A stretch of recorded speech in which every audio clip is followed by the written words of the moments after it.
All right, good morning, everybody. We're going to get started. I know that some instructors have students testing, and some students are going to be watching this online or watching the recording. We appreciate everybody that could join us this morning. I'm Mr. Woodard, and this is our monthly college and career service workshop. Remember, like I said, these workshops are recorded to watch later, and a link will be available for each recording. If you missed a previous workshop or just want to watch one again, ask your instructor. They'll have the link. They can provide it with you. Instructors, you can also watch the recording in class later, and please record your sign-in sheet and send it in. Great. Today we will talk about the SMARTer goal system. As we start a new year, let's think about setting goals. We'll talk about some ideas and discuss some possibilities. Plus, we'll actually look at a goal-setting worksheet and go through that. Let's begin by watching some information about the SMARTer goal system. It to happen. A goal without a plan is just a wish. It is also important to recognize that not all objectives are created equal. So today I'll explain the SMART method of goal setting and how it will amplify your chances of actually succeeding. Let's get started. S stands for specific. We all have plenty of dreams and goals, but most of them are all generalized and vague, so we don't really know how to achieve them. Your goal must be clear and well defined. You can only get to where you want by defining precisely how you will get there. For example, let's take a look at this generalized wish. I want to be healthier, or I want to have a better body. What does all of this even mean? It's super vague and not specific enough. A better example would be, I'll replace drinking soda with water. I'll also be going to the gym 3 times a week for 45 minutes. You could be even more specific. 3 times per week could mean every Monday, Wednesday, and Friday. Every time at 3 p.m. Make it as specific as possible so you know what exactly you're going to be focusing on. M stands for measurable. Tracking the progress of your goal is an important part of keeping you motivated. It allows you to set milestones that you can celebrate when you achieve them and reevaluate when you don't. If your goal is simply defined as lose weight, how will you know when you have been successful? You need to define exactly how much weight you want to lose. A much better goal would be, I want to lose 10 pounds. This way you have something to aim for and you can even set smaller milestones along the way. Basically, you break that big objective into other smaller objectives. So if you think that 10 pounds is too much, you should break it down into manageable pieces. First, aim for 3 pounds, then another 3, all the way up to 10. It's the progress that keeps us motivated, so if you don't have a way to measure it, you will fail with your ambition. A stands for attainable. Make sure that it's possible to achieve the dreams you set for yourself. Far too many people fall into the trap of setting impossible goals. While they may push you forward for a while, you will almost certainly end up giving up on them. Instead of being impossible, your goals should be challenging, yet achievable. There's nothing wrong with shooting for the stars, as you might end up at the moon. However, unless you want to burn out, it's much more efficient to take small steps. For example, making $1 million by the end of the month is impossible if you can't even pay your bills. A much more attainable goal would be making extra $100 by the end of the month. Once you have achieved that, you can go a step further and try making extra $200. You don't want to set yourself up for failure by trying to go far beyond the bounds of possibility. It will only make you miserable. R stands for relevant. Your plans should be relevant to the direction you want your life and career to take. A common issue we face is having too many goals at the same time, or pursuing the wrong goals. Unless your plan is relevant to your overall life plan, achieving it may not accomplish anything. So if you look at my example, I wanted to learn French because I loved the way it sounded. However, I realized that learning the language would be completely useless for me. I barely know anyone that speaks French and I don't really need to use it anywhere. So I stopped learning it as it was taking too much of my time while I was getting nothing out of it. Becoming fluent in French would be nice, but it is currently not relevant to my overall life plan. So ask yourself why you want to achieve your goal before you commit to it. T stands for time bound. This is one of the most important factors. Your plans must have a deadline. If you don't set a time limit, you have basically unlimited time to achieve your goals. When you are working on a deadline, your sense of urgency increases and you're more likely to achieve your goal. Think of your time in school. You had a whole month to write an essay, and yet it was done in the last 2 days. It's because the deadline was right around the corner, so you had no choice but to do it. So whenever you set a goal, keep a time limit in mind as it will push you to actually work on it.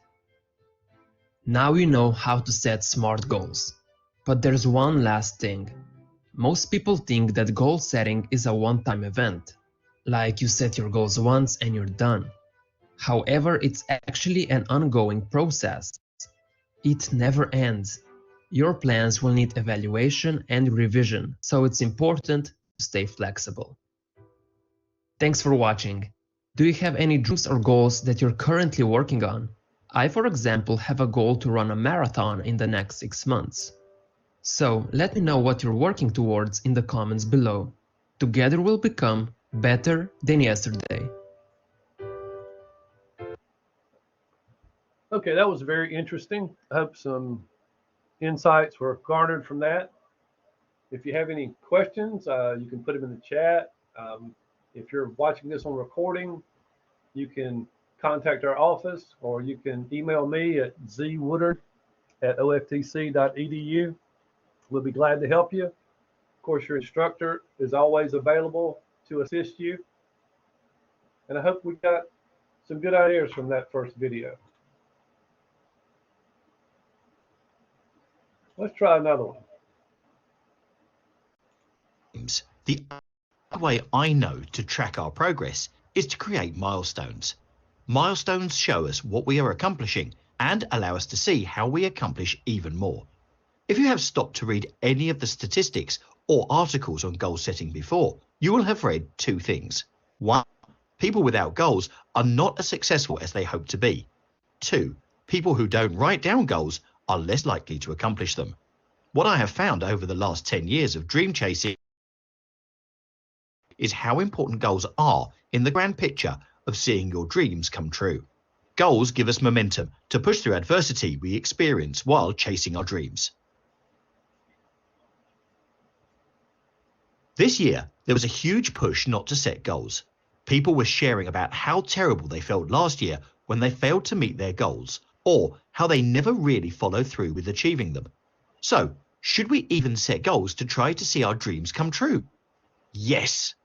The problem for so many people is that they haven't created goals which will help them succeed, and their inability to follow through because of fear or poor goal creation holds them back. This was me about 10 years ago. I would set goals at the beginning of the year and then never go back and look at them. I would have these really vague, general ideas of things I wanted to accomplish, but never create action steps or any plans to achieve anything. This is why goals fail. You have probably heard of the SMART goal system. This is a great system. In fact, when I finally got tired of never accomplishing my goals, I learnt about it and started to see some of my goals achieved. And then I learnt about the ER in goal setting. Let's start putting some goals together using the SMARTer system. Specific. Sounds pretty simple, right? Just write something down that is specific. The question is, how specific do I need to be? The answer, the more specific you are, the easier it will be to quantify your results along the way. For example, if you want to lose weight, to be more specific, how much weight do you want to lose? Better yet, What weight would you like to be at the end of pursuing your goal? A specific goal says this: I will weigh 200 pounds. We want to quantify our goals. To make a goal measurable, we need to be able to see progress over time. Say your goal is to write a novel. How do we make it measurable? You will need to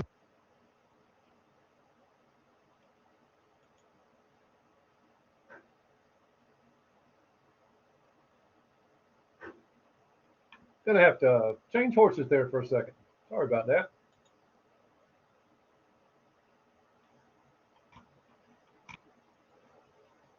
All right, let's watch this one.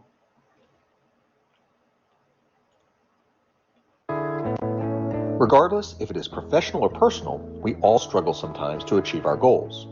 Many times our struggle is not because of a lack of effort, but rather how our goals have been structured. Anytime you set a goal or if you find yourself struggling while working towards a goal, keep in mind the word SMART. SMART is an acronym that can be used to help evaluate and add structure to your goals. SMART stands for specific, measurable, actionable, relevant, and time-bound. SMART begins with asking yourself the degree to which a goal is specific. This is arguably the most important part of establishing or evaluating a goal. The less specific a goal, the more difficult it is to determine how long the goal should take to complete or how to measure success. Consider the difference between a goal to get healthy versus the goal to lose weight versus the goal to lose 10 pounds. The goal to get healthy is much less specific than a goal to lose 10 pounds. The next question to ask: how is the goal measured? What determines success? Some goals may be best measured by a simple yes or no, such as the goal of climbing to the top of a mountain, while other goals are better measured by using metrics such as the goal to lose 10 pounds. The key to measurement is making sure that in whatever way the goal is measured, it accurately reflects success. For instance, if you do not have access to a scale, then measuring weight loss will be difficult and less accurate. An alternative measure may be to track how many inches you have lost around the waist. But to what extent does this accurately reflect the goal? Without access to a reliable way of measuring weight, we may want to consider buying a scale or restructuring our goal. Actionable is not asking yes or no, but how will the goal be achieved? What is our action plan? Do we have the resources and capabilities required to achieve success? If not, what are we lacking? Well-designed goals provide clarity of action. If the actions required to achieve a goal are unclear, or there are a large number of actions that need to be taken, we should consider breaking down the main goal into manageable, actionable sub-goals. In isolation, any single goal is relevant, but in life, we most often are in the process of pursuing multiple goals. A common issue we face is having too many goals at the same time, or pursuing the wrong goals. With this in mind, we need a mechanism to help us monitor our goals to make sure we are pursuing our most relevant goals at any given moment in time. One technique is to place goals in a matrix that looks at effort required versus perceived value of achieving the goal. Not always, but most of the time we will want to focus our energy on low effort, high value goals. Another technique is to use the Pareto principle, also known as the 80-20 rule. Ask, which are the 20% of goals that will provide me with 80% of my return? The last thing we want to make sure is that goals are time-bound. By including a specific date by which a goal should be accomplished, it helps provide incentive and allows us to monitor progress. Consider the difference between the goal to lose 10 pounds and the goal to lose 10 pounds in 10 weeks. Simply by including an element of time, we can now calculate how much we should be losing each week, and if after 5 weeks we have only lost 1 pound, we can revisit our action plan. Be wary of any goal that is open-ended, such as the common goal to learn a foreign language. Last, it is important to reinforce that goal setting is not an event. It is an ongoing process of action, evaluation, and revision. It is not about lowering goals or standards to ensure success. It is about recognizing goals are dynamic because life is dynamic. We do not live in a static world. Life happens.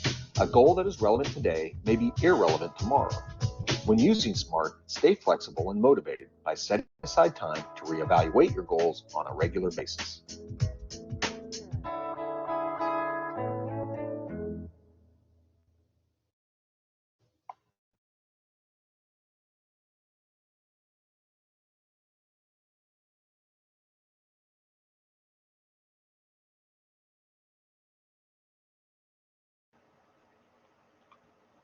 All right, that was really interesting. Now, I hope some people have picked up on we're using the smarter goal system.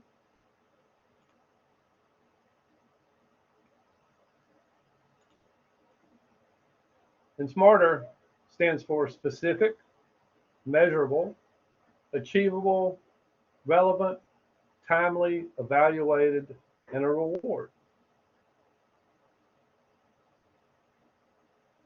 I hope some of you have this sheet available to fill it out with me. If not, it will be a part of the package that your instructors will have. If you watch the recording and want a goal sheet to finish out, you're welcome to it. We'll be glad to provide that. Like I said, just contact me or let your instructor know.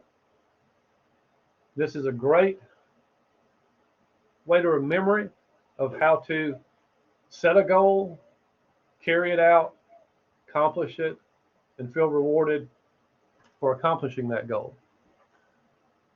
So let's take a few minutes and actually do a smarter goal worksheet. All right, up here, today's date. You put today, August 20th. Target date. I'm going to put October 15th, about 6 weeks. It's not unreasonable. My goal is to obtain my GED. My start date is going to be today. And my date achieved, I will fill that in when I achieve that goal.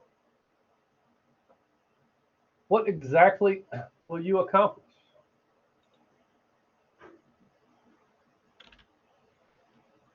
I will, hold on one second. Wow, that was small.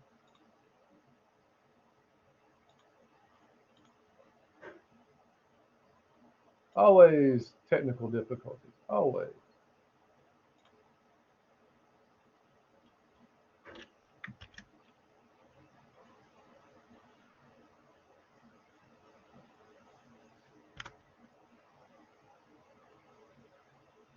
All right. There we go.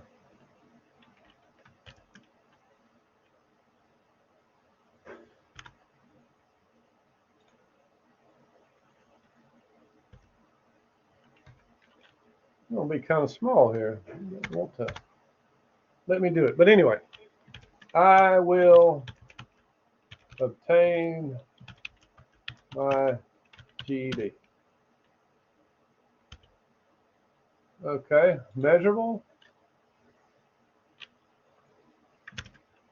I will, good gracious.